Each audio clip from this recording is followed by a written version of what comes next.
Eu queria tentar traçar um paralelo aqui com Filipão / Zé Ricardo. O Du falou que o Filipão teve tempo e com esse tempo, né, depois de 10 jogos sem vencer e tudo, uma pressão danada, o time do Atlético encaixou. Em quanto tempo o Atlético, o Cruzeiro vai precisar, o Zé Ricardo vai precisar para poder ter um Cruzeiro mais confiável, Nath? Porque aquele do Pepa, infelizmente, não estava transformando tanto em resultado, mas era um time que entregava o desempenho. Você acha que o Zé Ricardo vai demorar muito para ter um bom Cruzeiro na mão? Ô, Léo, eu queria muito ter essa resposta, mas é difícil fazer essa previsão. No entanto, eu acredito que talvez o tempo que o Zé Ricardo leve será menor do que o Filipão pela postura do Zé Ricardo até aqui, que é uma postura de manter o Cruzeiro fazendo o que já fazia antes com o Pepa. Diferente do Filipão, que mudou muito o jeito de jogar do time logo nas primeiras partidas. E o perfil também dos treinadores bem distintos, né? Então, o Filipão, logo nas primeiras partidas, a gente já via, se não mudança de peças, pelo menos mudança de posicionamento de alguns atletas. O Zé Ricardo mexeu pouco até aqui. Vem mantendo o esquema com 3 atacantes, ele vem no meio-campo mantendo o Lucas Silva, mantendo o Jussa como primeiro volante. Então, isso nos dá um indício de que talvez ele leve menos tempo para fazer o Cruzeiro ter a cara dele.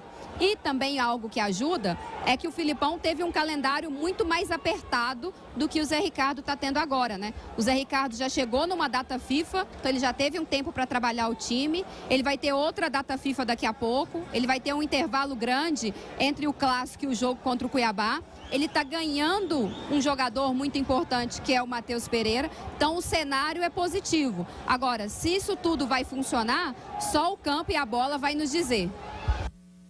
Valeu, Nath. 6h26, Natália Fiuza que vai comentar daqui a pouquinho o jogo do América, 7h30. A gente abre a nossa jornada.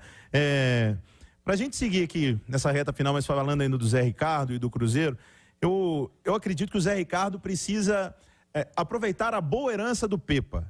O time do Pepa não jogava mal, era um time bem organizado e acho que se o Cruzeiro tivesse mais qualidade à frente, o Cruzeiro teria melhores resultados, qualidade individual. Mas o Zé Ricardo vai ter o mesmo time, Ale.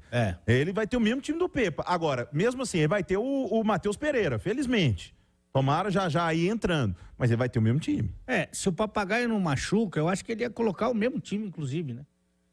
Jogador por jogador. Gilberto não ia jogar lá, não, contra o Fluminense. Não ia jogar. E se tivesse nessa condição, por exemplo, se tivesse com o Pepa e o Papagaio machuca, acho que o Gilberto não ia. E o Zé fez a opção, deu 2 oportunidades para o Gilberto recuperar. Não recuperou. Gilberto vai pro banco. E agora ele vai começar a ter mais peças para quebrar a cabeça ali, e é uma dor de cabeça muito boa que ele vai ter para montar o ataque, que é realmente ali onde o time precisa de um melhor desempenho, né? Porque para concluir. E ele vai ter boas opções. Ele vai ter opções bem interessantes com o Bruno, com o Arthur, com o Matheus, com o Wesley, que melhorou sua produção. Quando tiver pronto o Papagaio, até se ele quiser jogar com o centroavante, o próprio Gilberto. Então você vê, ele já tem alternativa, ele pode escolher. Antes não podia muito escolher, não. Agora ele pode escolher quem colocar. Eu ainda iria, quando tiver todo mundo bem, todo mundo legal, Matheus, Bruno e Arthur. O Arthur centralizado? Ou ele e o Bruno ali trocando? Ali se mexendo bastante, todos os três se mexendo bastante. Mas se for para, por exemplo, no desenho, o Arthur um pouco mais. O seu ataque ideal, Du, qual seria? O Matheus Pereira, eu ainda tenho dúvida onde que o Matheus Pereira vai jogar nesse... Se ele vai de meio ou se ele vai de quase um ponto ali pelo lado direito. Mas pensando que ele vai jogar aberto, Matheus na direita, o Bruno Rodrigues, né? Como o jogador centralizado. E eu tenho muita dúvida entre Arthur Gomes e o Wesley.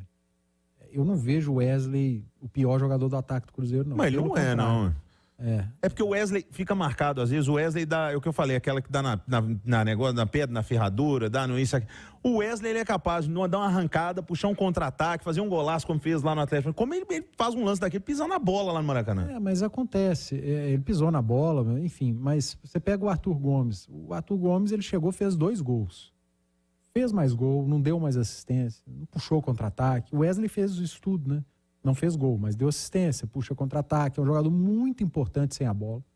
Talvez do ataque ele e o Bruno Rodrigues sejam os que mais entregam sem a bola, e hoje no futebol precisa disso. Mas só que eu não vejo isso como problema, eu vejo isso como solução. A volta do Matheus Pereira, o Zé Ricardo, se voltar o Papagaio e ele ter essas opções que ele não tinha no último jogo, ele não tinha Matheus Pereira, ele não tinha Papagaio. Ele olhava, era um no banco, os outros 3 ali, são vocês, e vai. A partir do momento que ele começa a ter 1, 2, 3 opções, zero problema. É só a solução, e o que ele levar para o campo é o que o dia a dia mostrou para ele. O certo é, viu, ô Zé Ricardo, que o Cruzeiro precisa vencer. Precisa retomar, e ganhou do Santos, deu uma animada, mas o jogo contra o Fluminense, tá bom, jogo difícil contra o Fluminense, agora vai se preparar para o jogo que é o clássico do final de semana e